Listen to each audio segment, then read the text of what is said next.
La tempête sur Ganet 9 ne rugissait pas comme une tempête typique, elle sifflait comme le dernier soupir d'une étoile en effondrement, laissant derrière elle des éclats métalliques et de la poussière pulvérisée à travers les gorges désolées du site minier.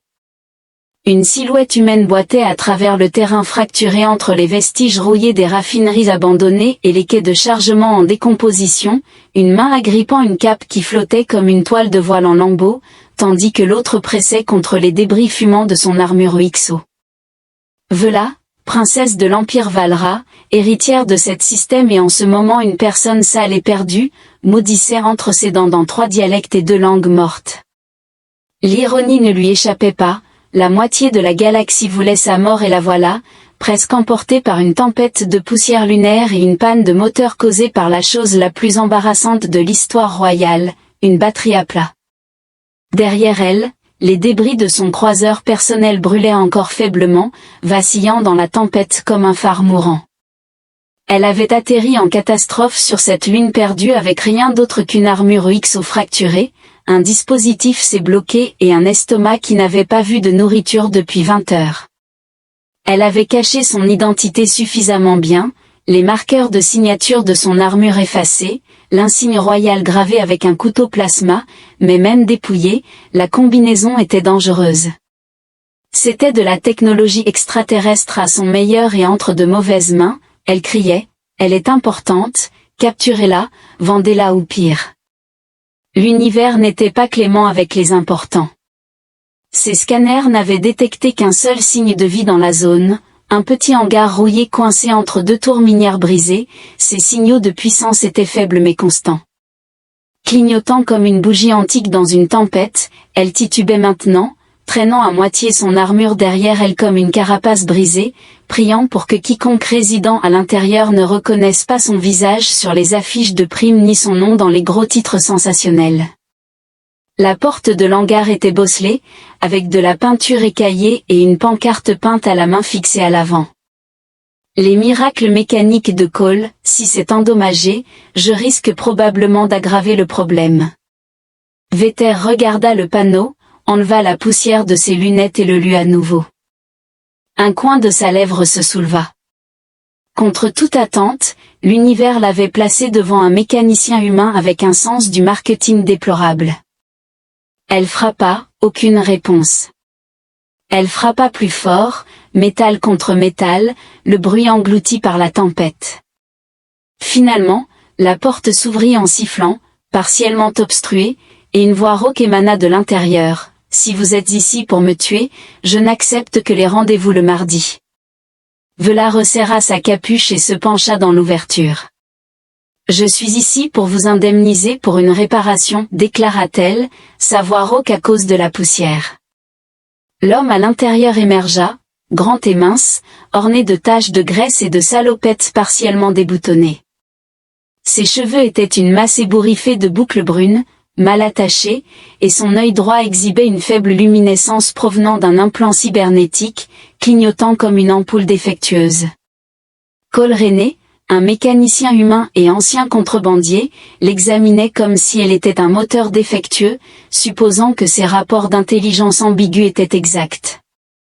Elle remarqua, d'un simple geste de son menton vers son armure Uixo endommagée, que je ressemblais à quelqu'un qui souhaitait qu'elle entreprenne une tâche insensée, réparer ma combinaison.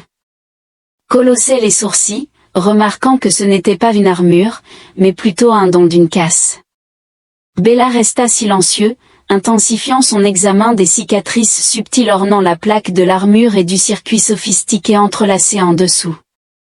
Il sourit alors largement, semblable à une personne ayant découvert un précieux débris extraterrestre à vendre pour un profit substantiel. Très bien, remarqua-t-il, apportez-le, mais j'impose un tarif supplémentaire pour les clients qui semblent échapper à 15 gouvernements différents. À l'intérieur de l'atelier se trouvait un amalgame chaotique de génie et de folie, étranger par nature. Des débris technologiques encombraient les tables, des pistolets à plasma partiellement réparés, des cœurs de drones corrodés, des gels de refroidissement et des conteneurs endommagés. De la musique rock de la vieille terre émanait doucement d'un haut-parleur suspendu par un fil, tandis que l'air était imprégné de l'odeur de circuits brûlés et de café rassis. Cole dégagea une table d'un seul mouvement ample, délogeant une tablette de données et un petit lézard mécanique qui lui lança un sifflement avant de se retirer. Vetter observa silencieusement alors qu'il scrutait son armure, sifflant doucement entre ses dents.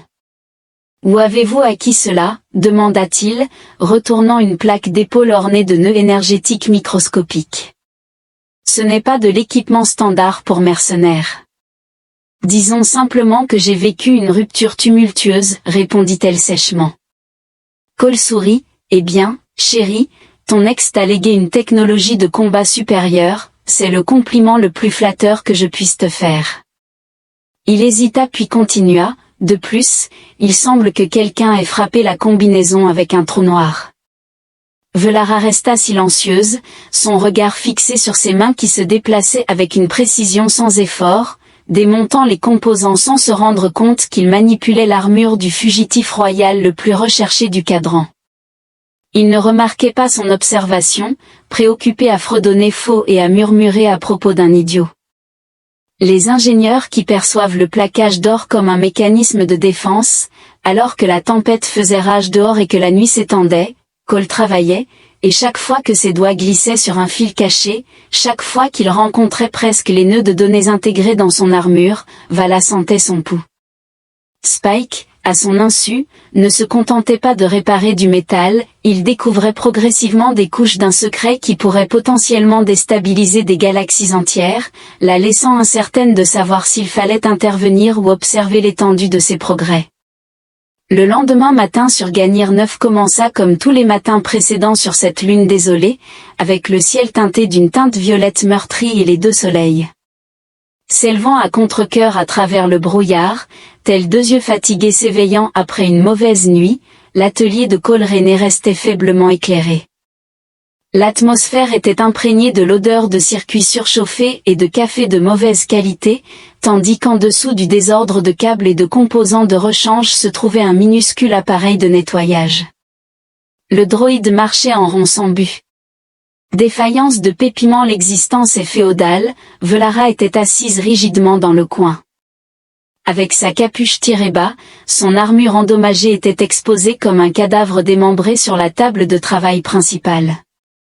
Elle n'avait pas dormi, les royaux s'étaient entraînés tôt pour endurer sans le luxe du repos tandis que des adversaires à travers la galaxie cherchaient leur perte. Cole, cependant, s'était endormi dans son fauteuil à 3 heures du matin. Une clé hydraulique fermement tenue dans une main, une tasse de café vide perchée maladroitement sur sa poitrine pendant le nettoyage après que le droïde ait heurté son pied pour la 50e fois, il se réveilla en sursaut avec un grognement et murmura « Je ne dormais pas, je recalibrais. » Valara haussait un sourcil mais restait silencieuse. Cole se redressa, se frotta le visage avec les deux mains, et fixa l'armure XO partiellement réparée comme si elle l'avait personnellement offensé. « D'accord, dit-il, la voix rauque. Où en étions-nous ? Ah oui, essayer de réparer un piège mortel ambulant sans me faire exploser. Il attrapa une tablette de données, l'activa et commença à exécuter des diagnostics. Des flux de diagnostics de code extraterrestre traversaient les lignes de Vindin. Cryptographie royale dissimulée sous des couches de fausses insignes militaires. Cole hésita, scrutant l'écran, le créateur de cette armure n'était pas seulement paranoïaque mais aussi riche. Bellora gardait une expression neutre, reconnaissant que ceux qui endurent avaient généralement une disposition équitable. Cole l'observa, remarquant sa posture anormalement calme, semblable à un ressort enroulé. « Allez-vous révéler la nature de votre situation ? Ou dois-je continuer à spéculer ? Actuellement, ma principale hypothèse est que vous êtes une nonne de l'espace en fuite avec une addiction au jeu. » Vora se permettait un sourire subtil, reconnaissant que c'était satisfaisant, et continua alors qu'il appuyait sur quelques autres boutons. Option 2, vous êtes un assassin à la retraite qui récupère maintenant des droïdes de combat orphelins. Elle émit un son ressemblant à un éclat de rire imminent mais se retint. Option 3, il continuait de sourire. Vous êtes une royale exilée qui échappe à de nombreux chasseurs de primes en raison du vol d'un objet interdit. La plaisanterie résonnait trop près de la réalité. V remarqua nonchalamment que s'il se trouvait dans une telle situation, il serait assez astucieux pour ne pas faire confiance à un mécanicien qui parle en dormant. Cole s'est allongé, les mains levées, affirmant qu'il ne parlait qu'avec les meilleurs. Soudain, la console de l'atelier émit un bip aigu et urgent. Le sourire de Cole s'estompa en observant l'écran. « C'est Ware » murmura-t-il. « L'interface neuronale de votre armure n'est pas simplement de qualité militaire, elle possède des couches de protocole de sécurité que je n'ai rencontrées qu'une ou deux fois, et ces cas impliquaient des individus avec plus de titres que de bon sens. » Vela gardait une apparence neutre, tandis qu'en elle, son pouce accélérait alors que Cole interprétait mal son silence. Cole se leva, s'étira et s'approcha du mur du fond, fouillant dans une collection de vieux composants. Il revint avec un petit lecteur de données portable, usé mais fonctionnel. « Je peux vous dire ce que c'est, » dit-il en le connectant à l'armure UXO. « Vous ne voulez peut-être pas révéler votre identité, mais je suis intrigué par ce que cet appareil dissimule. » Vala se raidit lorsque le lecteur s'activa, projetant de faibles lignes holographiques sur la table, y compris des schémas, des relevés d'énergie et des flux de données cryptés. Puis, pendant un instant, quelque chose a traversé la projection. Le sceau royal de Valindra Cole devint immobile. Vala ferma rapidement le cube, mettant fin à la projection. Il la fixa, son regard se rétrécissant, ressemblant à un bug. Elle glissa tranquillement le cube hors de la table. Cole expira brusquement, secoua la tête et se frotta l'arrière du cou. « D'accord, tu ne veux pas me le dire, très bien, mais quoi que tu caches, il tapota l'armure, cela finira par se révéler. » Avant qu'elle ne puisse répondre, le panneau de la porte bourdonna avec un signal externe tentant d'accéder au système de l'atelier. L'abdomen de Valar se contracta. Cole fronça les sourcils en vérifiant la console. « Étrange, personne ne vient jamais me voir à moins qu'il ne veuille vendre des ferrailles ou me tirer dessus. » L'écran cligna d'une pulsation faiblement recouverte. Vela identifia immédiatement la présence de chasseurs de primes. Elle se leva rapidement, sa voix incisive. « Peux-tu brouiller ce signal ?» Cole cligna, interrogatif. « Tu veux que je les brouille maintenant ?» Sans plus de débat, il se jeta vers les commandes, ses doigts manœuvrant habilement alors que le signal se dissipait. Vetter jeta un coup d'œil à son armure partiellement réparée puis à Cole, reconnaissant son obstination humaine et sa curiosité insatiable. Elle se demanda, pour la énième fois, si lui accorder sa confiance constituerait la plus astucieuse des erreurs qu'elle ait jamais commises. La tempête à l'extérieur s'était calmée, mais à l'intérieur de l'atelier, la tension crépitait plus intensément que n'importe quel éclair. Cole faisait les 100 pas comme s'il essayait d'ignorer l'énormité de ce qu'il venait de voir. Bellara resta silencieuse, sa posture rigide, sa cape drapée nonchalamment sur ses genoux pour dissimuler la lame pulsée soigneusement repliée contre son poignet. Les vieilles habitudes se sont révélées difficiles à abandonner lorsqu'on a été élevé dans un palais grouillant d'assassins déguisés en serviteurs. Cole finit par remarquer, en lançant un chiffon sur la table en désordre, « Tu caches clairement quelque chose. Tu n'as même pas bronché lorsque ce signal a été reçu, et ton armure diffuse essentiellement des secrets classifiés plus bruyamment qu'un politicien en pleine saison électorale. » Velara s'est allongée, sa voix douce, « Et pourtant, te voilà, en train de le réparer. » Cole se frotta les tempes parce que je fais de mauvais choix de vie et parce que je suis curieux. La curiosité est une maladie à l'extérieur des fenêtres fissurées du hangar.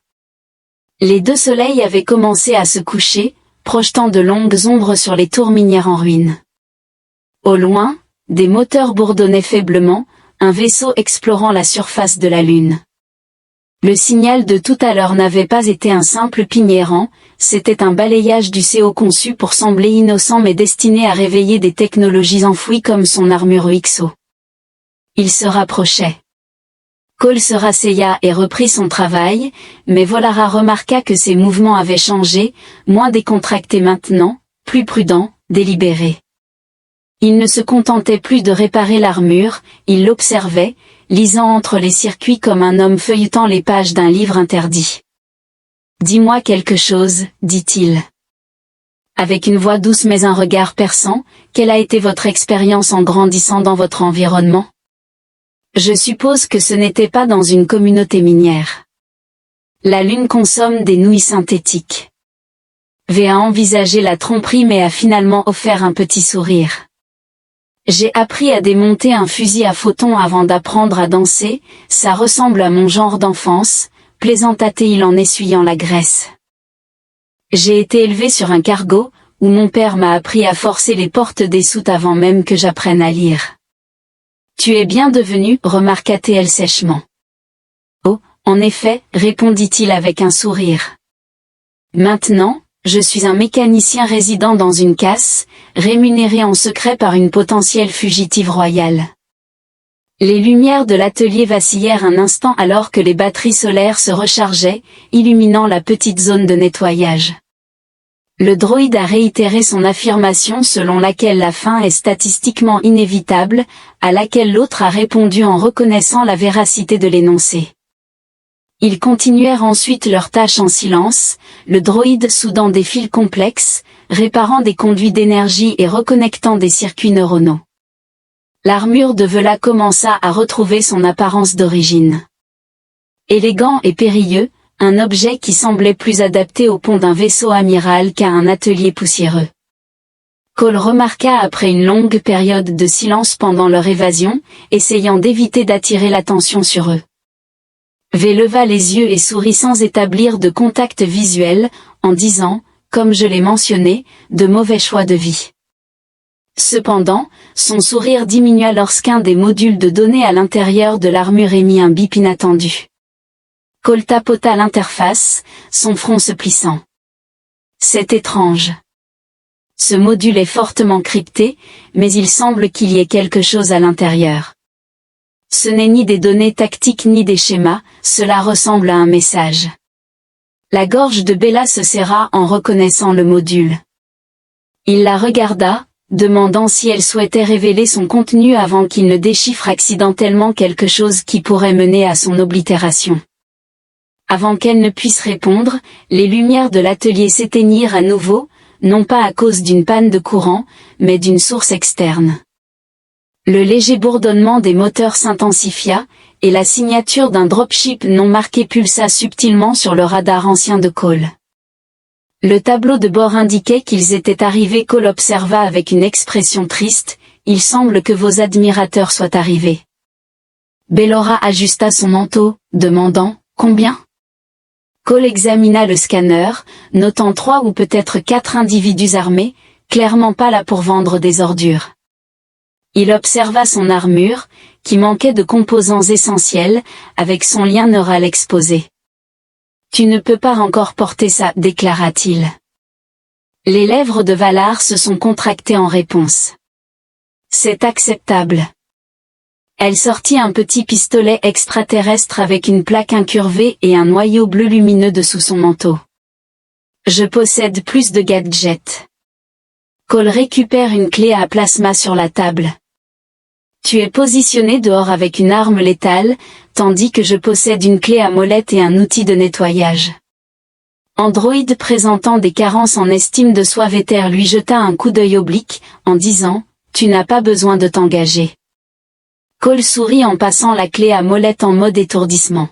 « Madame, vous avez atterri en catastrophe sur ma lune, convoqué des chasseurs de primes à ma porte, et m'avez présenté l'énigme mécanique la plus intrigante que j'ai rencontrée depuis des années.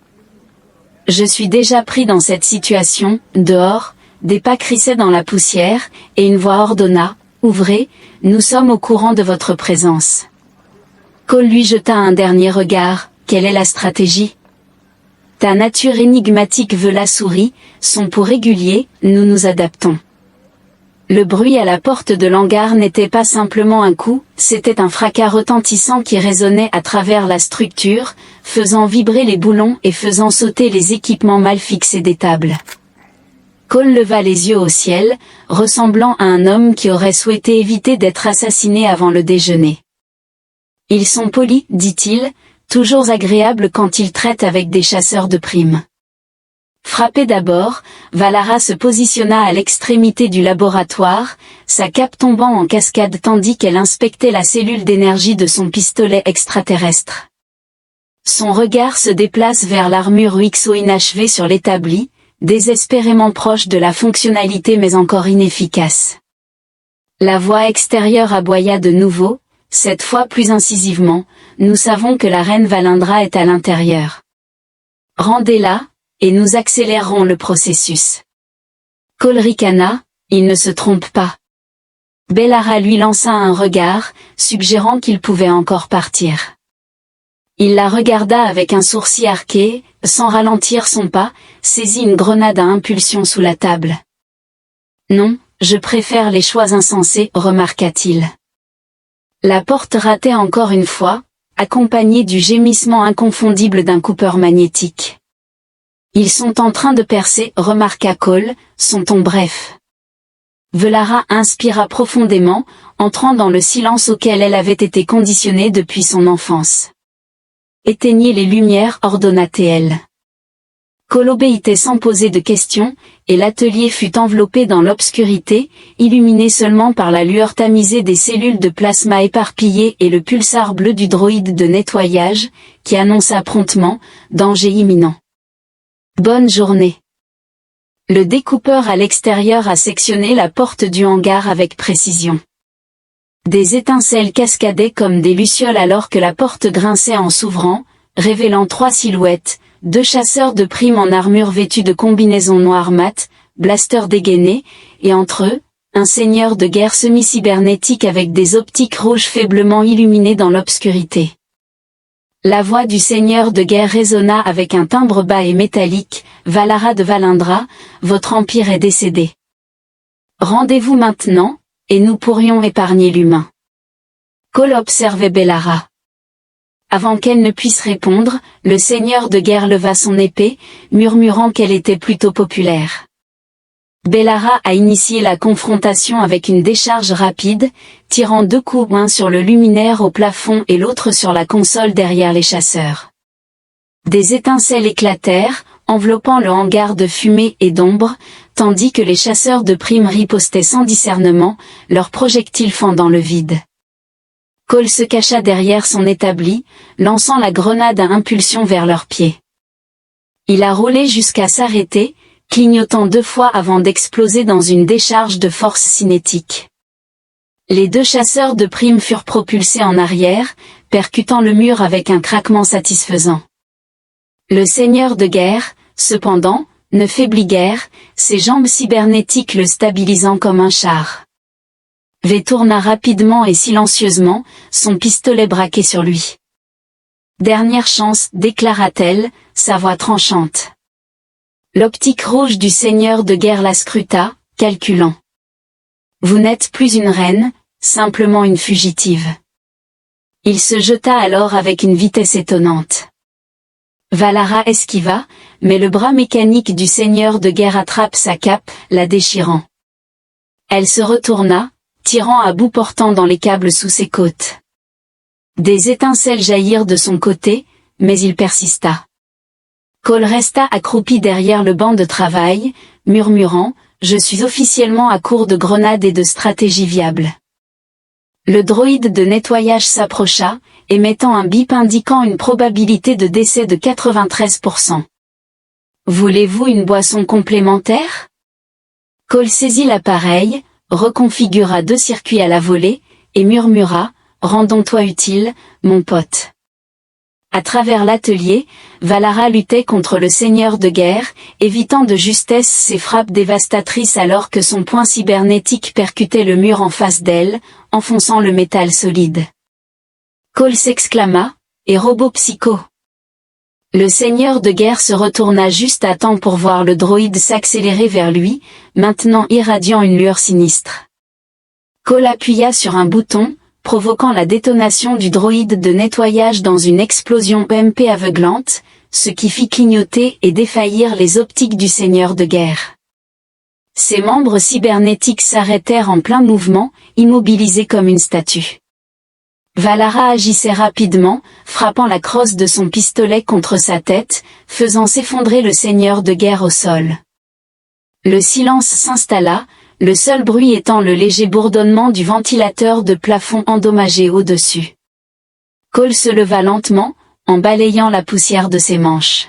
« Eh bien, remarqua-t-il, c'est une façon de nettoyer le magasin. » La respiration de Bella était rapide, mais sa voix restait posée. « Tu n'avais pas à aider. »« Bien sûr que si, » répondit Cole en s'approchant du seigneur de guerre meurtri et en lui donnant un coup de pied pour la forme.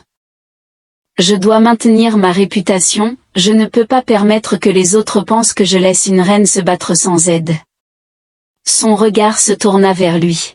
« Tu ne vas pas demander comment ils ont reconnu mon identité ? » Le haussement d'épaule de Valara manquait de politesse, elle exhala un souffle qui frôlait le rire, mais sous la légèreté, ses pensées s'emballaient. Les chasseurs de primes l'avaient appelé par son nom, et le sceau sur son armure s'était excessivement illuminé sur le console de Cole.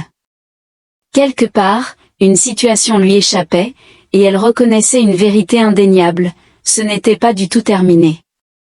L'atelier empestait le métal brûlé, l'ozone et une victoire atténuée, tremblante, une victoire qui ressemblait plus à de l'épuisement qu'à un triomphe. Valara se tenait au-dessus du seigneur de guerre semi-conscient, désormais enchaîné à l'une des poutres corrodées de Cole avec des entraves magnétiques suffisamment puissantes pour immobiliser un croiseur stellaire. Les chasseurs de primes gisaient dehors, inconscients et ligotés comme des caisses de marchandises. Cole s'approcha de l'établi, essuyant la sueur de son front avec le même chiffon utilisé pour essuyer les résidus de plasma. Je dois exprimer qu'il murmura que ce n'est pas ainsi que j'avais prévu que ma semaine se déroule habituellement.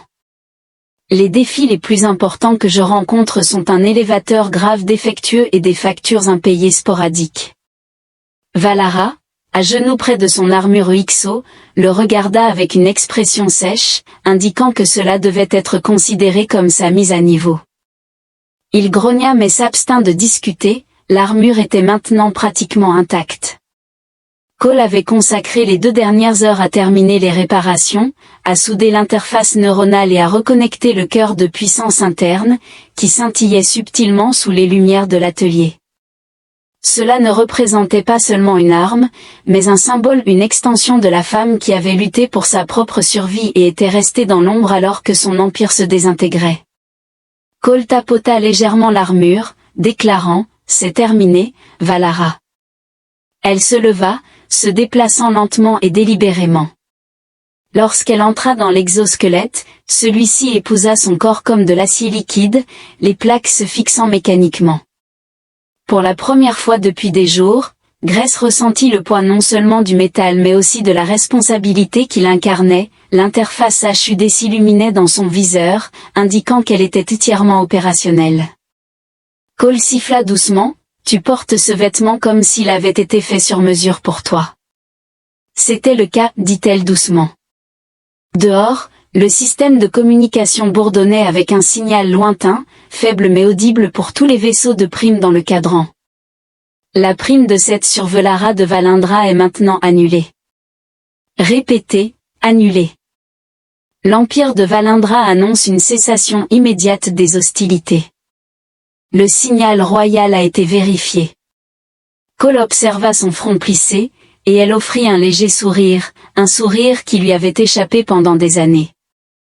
Le message dissimulé dans mon armure était presque déchiffré. Il croisa les bras et spécula, « Laissez-moi deviner, ce message était un dispositif de mise à mort pour la prime, une manœuvre politique ?» Elle a précisé, un déclencheur intégré dans le sceau royal. Si elle est activée, elle transmettrait un signal irréversible à chaque canal de bounty dans le cadran, annulant tous les contrats. Le seigneur de guerre à l'extérieur désire la bounty parce que, sans moi, l'Empire se désintègre.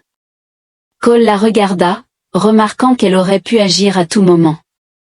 Elle secoua la tête, affirmant que sa survie était primordiale, le message ne serait pas transmis tant qu'elle ne serait pas rééquipée de son armure, s'interface avec le système neural. Une reine décédée signifie le vide. Cole, avec des cheveux tachés de graisse, reconnut son unicité. Elle l'examina attentivement, et une douceur apparut dans son expression. « Tu aurais pu me trahir, dit-elle doucement, accepter la prime et partir. » Cole offrit un sourire tordu. « En effet, je répare des objets, c'est ma vocation. » Il indiqua le désordre de l'atelier, reconnaissant que certaines réparations sont plus contraignantes que bénéfiques. Elle a ri sincèrement, son rire résonnant doucement dans l'environnement poussiéreux comme de la musique. Les lunes de Gan 9 se profilaient bas à l'horizon, et avec la tempête s'étant calmée pour la première fois depuis son atterrissage forcé, Valara ressentit un soulagement dans sa poitrine. Le seigneur de guerre grogna contre ses liens.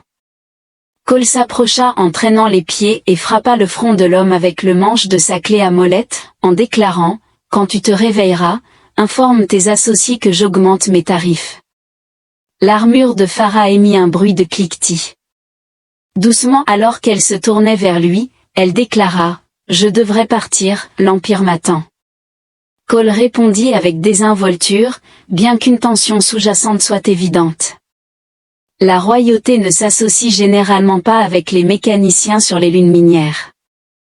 Elle s'approcha de la porte du hangar mais s'arrêta, offrant « Tu pourrais m'accompagner. » La proposition la surprit même elle-même, ce n'était pas un simple acte de pitié ou de manœuvre politique, mais une invitation sincère, une occurrence rare dans une galaxie pleine de tromperies. Cole leva un sourcil et demanda « Et faire quoi ? Réparer ton armure sur un croiseur royal, consommer des rations hors de prix et divertir des diplomates ?» Elle inclina la tête, suggérant « Ou alors tu pourrais continuer à exceller dans ce que tu fais de mieux, réparer ce qui semble impossible. » Il la regarda pendant un long moment avant de sourire, petit mais sincère. « Très bien, Votre Altesse, mais j'exige une prime de risque. » Elle lui rendit son sourire. « Je crois que je peux m'en occuper. » Quelques instants plus tard, il se tenait à la périphérie de l'atelier. La porte endommagée du hangar s'ouvrit maintenant en grinçant pour révéler l'horizon au-dessus d'eux. Les étoiles scintillaient contre l'obscurité veloutée, et Cole ne pouvait s'empêcher d'observer Valara, la royauté extraterrestre vêtue d'une armure de combat, le menton levé vers le ciel comme si elle était prête à respirer de nouveau. Et, remarqua-t-il alors qu'ils entraient dans la petite navette qu'elle avait convoquée. « Si tu devais encore atterrir en catastrophe, fais-moi une faveur. » Elle haussait un sourcil. « Oui. Apporte des collations la prochaine fois. » Valara rit alors que les moteurs de la navette se mettaient à hurler, les soulevants de la lune fracturés tandis que Ganra 9 diminuait sous eux. Cole jeta un dernier coup d'œil en arrière avant de diriger son regard vers l'infinité des étoiles. Pour la première fois depuis longtemps, il réalisa qu'il ne fuyait plus. Si vous le souhaitez, je peux composer un petit épilogue illustrant leurs circonstances un an plus tard pour fournir une résolution concluante. Dois-je continuer ?